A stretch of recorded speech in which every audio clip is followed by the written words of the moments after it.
dernière candidate à passer lors la deuxième session des auditions à l'aveugle de The Voice ce samedi 4 mars, Ludmilla, 24 ans, est déjà une artiste accomplie. Comédienne, elle fait l'actualité à la télévision et même sur Netflix. Retour sur son parcours avant de fouler le plateau du télécrochet. Ludmilla a clôturé cette deuxième émission des auditions à l'aveugle de The Voice et a fait se retourner 4 coachs sur 5, Amel, Big Flo et Oli puis Vianney, sur le fil, qui a fait une vianite, avec sa reprise de Taxi signée Angèle. Amel a loué le réalisme de son interprétation, tu as quelque chose de très ancien dans la voix. Quelle incarnation de la chanson, tu m'as mis les frissons. Tu es une grande actrice et une très belle chanteuse. Oli de son côté a comparé sa prestation à du slam, dès le début, ça m'a attrapé avec ce côté presque slamé et ce truc-là d'actrice. J'avais presque déjà la scène dans ma tête.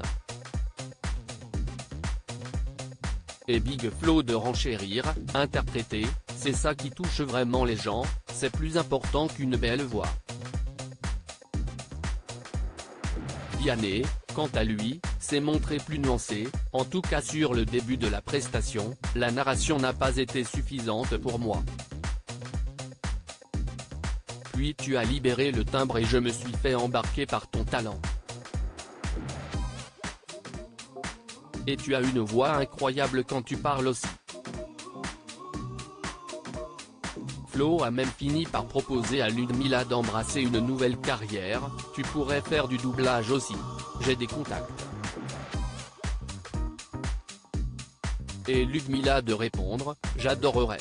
Ludmilla, The Voice 2023, est comédienne depuis ses 17 ans pourtant, c'est l'équipe d'Amel Bent, que la Parisienne, qui rêve d'habiter à New York un jour, choisit d'intégrer.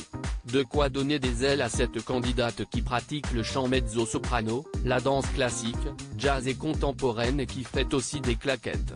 Si elle n'a jamais chanté devant un public, ni même avec un orchestre et qu'elle ne s'est pas sentie légitime de monter sur la scène de The Voice, Ludmilla Makoski n'est pourtant pas une débutante, en tout cas pour ce qui est du domaine artistique.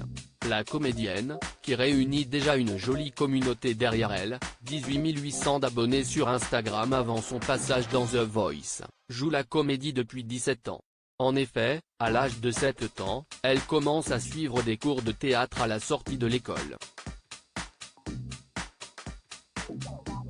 Elle rejoint ensuite la célèbre école de théâtre fondée par Jean-Laurent Cochet. Grande passionnée de films musicaux, elle commence à s'intéresser au chant et s'inscrit à la formation comédie musicale des cours Florent. Plus tard, elle intègre même la promotion 40 de la classe libre dont elle est diplômée. Soit la crème de la crème côté théâtre.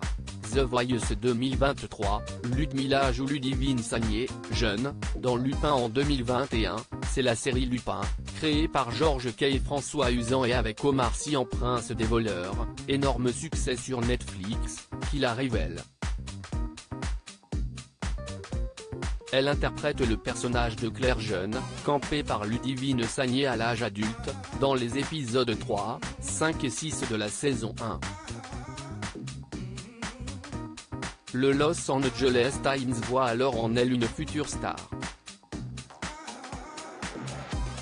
Par ailleurs, la jeune femme racontait que lors du casting, elle n'avait eu que quelques heures pour apprendre son texte. Un vrai challenge. Elle tournait 3 jours après ses essais. Cette expérience lui ouvre les portes à l'international, contactée par une agence d'artistes de Los Angeles, la comédienne, parfaitement bilingue, préfère rejoindre une autre à Londres. Car plus près de Paris. Déjà au Festival de Cannes. En 2021, elle foule aussi les planches de théâtre avec Dissection d'une chute de neige, une pièce signée Sarah Stridsberg et dirigée par Christophe Rauch. C'est mieux qu'un rêve, disait-elle alors. fin janvier 2022, elle apparaît à la télévision, sur France 2, dans Les Particules élémentaires, l'adaptation du best-seller éponyme de Michel Houellebecq, porté par Guillaume Gouix, Une affaire française, Jean-Charles Clichet, Une belle histoire, et réalisé par Antoine Garceau, 10%.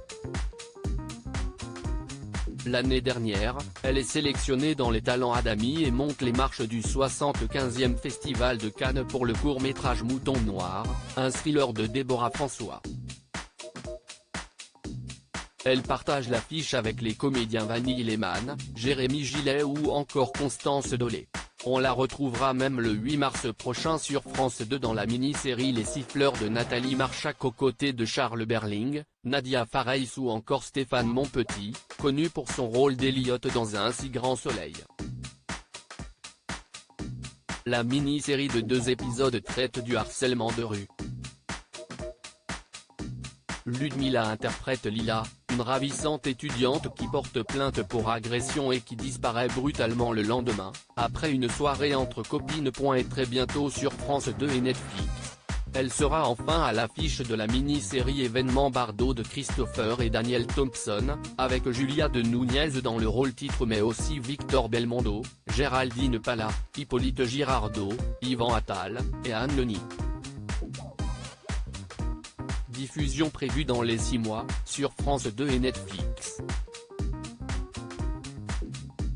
Depuis fin janvier, elle tourne dans True Crime, une série de 6 x 52 minutes réalisée par Julius Berg et destinée à Netflix. Jouer la comédie est ma passion depuis toujours, j'espère pouvoir à terme concilier théâtre et cinéma, affirmait-elle dans une interview pour So Barnes. Elle pourra bientôt rajouter une corde à son arc et sa participation à The Voice dans son CV déjà bien fourni. Jusqu'où la princesse rock'n'roll ira-t-elle aux côtés d'Amel Bent? Aura-t-elle autant de succès? Réponse aux Battles. À lire aussi Noshka, The Voice 2023, est la cousine d'un acteur de Demain nous appartient et César Wagner.